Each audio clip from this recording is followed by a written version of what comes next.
The land down under is best known for its vast and remote outback, covering most of the country's interior, while in reality it is covering climatic zones ranging from tropical to temperate. It is best known for its arid center, where the most extreme landscapes of Australia are forming a mosaic of salt and red earths, collectively called the Great Australian Desert. What may seem like a whole lot of nothingness is actually a continent-sized system that runs on brief violent pulses of water, ancient aquifers moving in million-year cycles, and explosions of colors where you would least expect them. To better understand this enormous system, in this video we'll first get some general context on the most arid parts of Australia, before traversing half the continent to see how these deserts actually work. Chapter 1. Origins of the Australian Desert. First of all, we need to clear up some misconceptions of the Great Australian Desert. When searching for a list of the largest deserts by area, the so-called Great Australian Desert often takes the 5th spot, after the Poles, the Sahara, and the Arabian Desert. But this isn't entirely correct. Geographically speaking, there isn't really a single entity called the Great Australian Desert, but instead a collection of 10 deserts that follow the framework and limits of the interim biogeographic regionalization for Australia that informally make up the Great Australian Desert.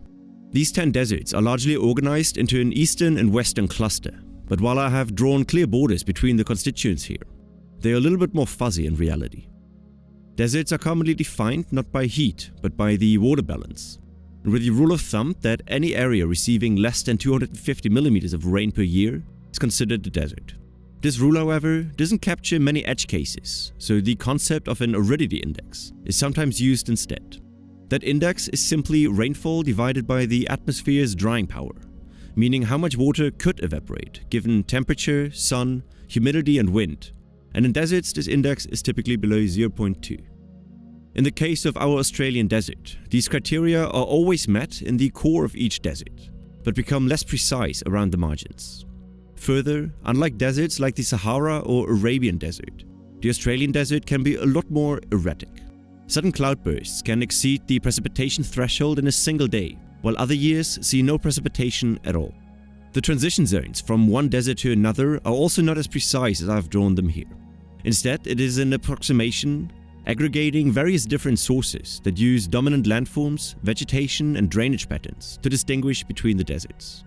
Besides the where, we should also clarify the why, since many other regions in the world at the same latitude are covered in lush forests. The foremost reason for aridity in Australia's heart is its general position on the globe. Placed between 25 and 35 degrees latitude, the Australian deserts lie right below the global high pressure zone around the Tropics of Capricorn. Warm air over the equator expels most of its moisture as it rises and cools down before traveling southwards. As the air sinks again over the subtropical ridge, the warming air loses relative humidity, leading to dry air arriving over the Australian continent. Further, the West Australian Current, as part of the Antarctic circulation, brings cold waters to Australia's western coast, preventing any significant evaporation from collecting in the coastal regions.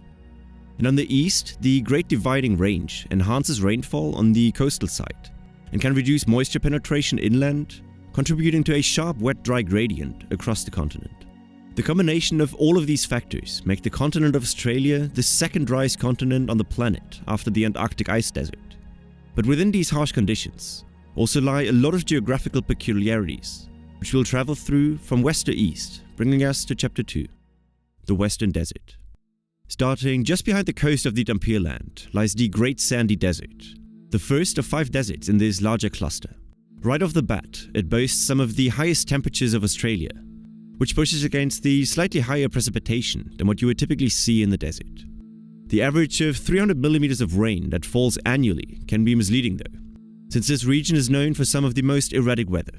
The most extreme region in the north experiences 30 to 40 localized thunderstorms annually, yet some storms drop little or no measurable rain at the surface, since the hot climate evaporates any moisture before it reaches the ground in a process called virga. The weather is not just erratic on an annual basis though, and decade-long shifts can completely transform entire regions. Looking at the weather station at Territory Grape Farm in the Northern Territory, for example, in 1925, precipitation measurements yielded 25 millimeters of annual rain, while in 1974, this figure skyrocketed to 955 millimeters, just to average back down to 310 since the 1990s. When the water does make it through though, it can often lead to flash floods that submerge the interdune corridors in a blanket of water, kicking off an incredible but short-lived circle of life. Dormant seeds are shooting out of the ground to form wildflower fields, while insect populations explode and birds start breeding. Water collects in dozens of small drainage basins across the western desert, just to disappear again a few days or weeks after the most severe rainfall, leading to the flora and fauna slipping back into dormancy. Where the dune seas give way to vegetation, hammer grasses are among the few plants tough enough to hold on. But in parts of the Great Victoria Desert, even that disappears. This region of Australia is one of the most tectonically stable, meaning that eroding forces like wind and water had a lot of time to act upon the same surfaces. While it is not particularly windy in the Great Victorian Desert, consistency does the job as well. So in certain areas, nearly all fine material has been stripped away, leaving nothing but virtually never-ending pebble fields. These formations are called desert pavement or gibber fields. And while scientists still debate the details of how fast they form and which processes dominate in different places, it is clear why vegetation has a hard time growing here. Another habitat that is almost devoid of life are the hundreds of ephemeral lakes scattered around the western desert. Being filled by the short bursts of rain, most of these lakes are dried for most of the year, exposing their reflective salt pans and organic residue that is left after evaporation. The largest of these lake basins can cover hundreds of kilometers in width and length, though the concept of shoreline is a bit arbitrary here. The salt crusts and sediment deposits have flattened out the basin to such an extent that a few centimeters of water can create a water coverage of hundreds of square kilometers, and satellite imagery can be quite misleading in trying to identify water coverage. Clay-rich surfaces can look dark and wet despite the absence of water, and pools of white salt beds can imitate a dry surface while they're actually submerged. These mirage-forming nature spectacles are not limited to the western deserts though. As we cross a semi-arid corridor of plains and mountains to the east, we are once again greeted by something even stranger. Before we step into the vast landscape of the ephemeral streams and enormous ancient aquifers though, let's take a step back and zoom out for a bit. The Australian deserts we've seen so far are only a small fraction of the Earth's dry land. And if you want to test how well you can actually place these deserts on the map, the sponsor of this video, JordGlobe Geography, has what you're looking for. You can play countless game modes where your knowledge of countries, cities, flags, mountain ranges, islands, and deserts are tested.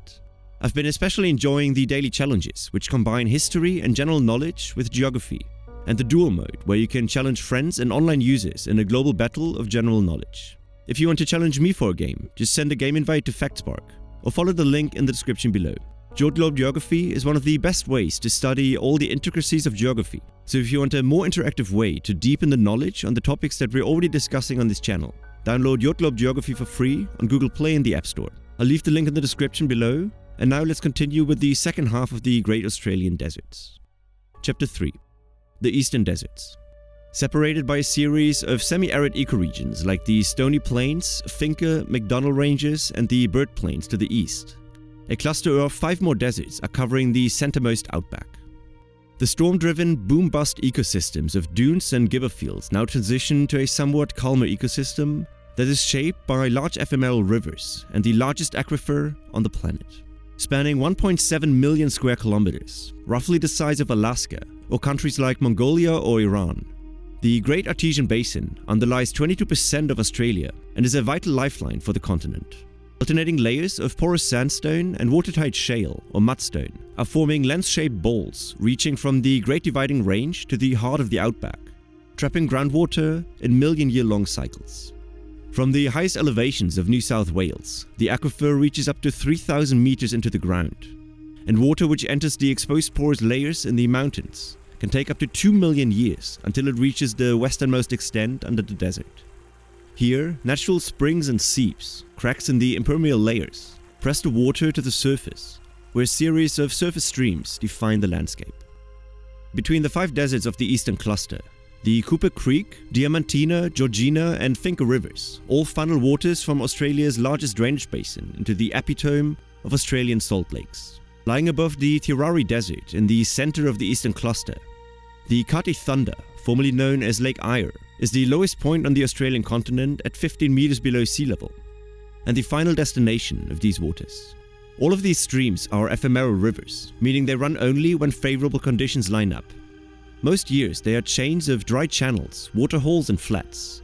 But after big rains in the wider catchment area, they switch on and behave less like a normal river network and more like a pulse-driven wetland system, fighting against the continental aridity.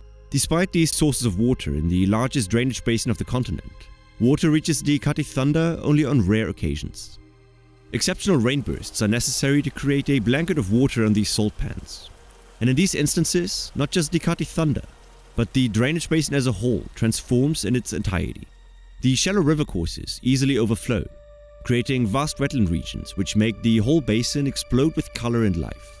Lush green grass patches scattered with wildflowers and the white and pink hues of salt and sediments create one of the most vivid pictures Mother Nature has to offer, right in the otherwise barren deserts of the eastern cluster.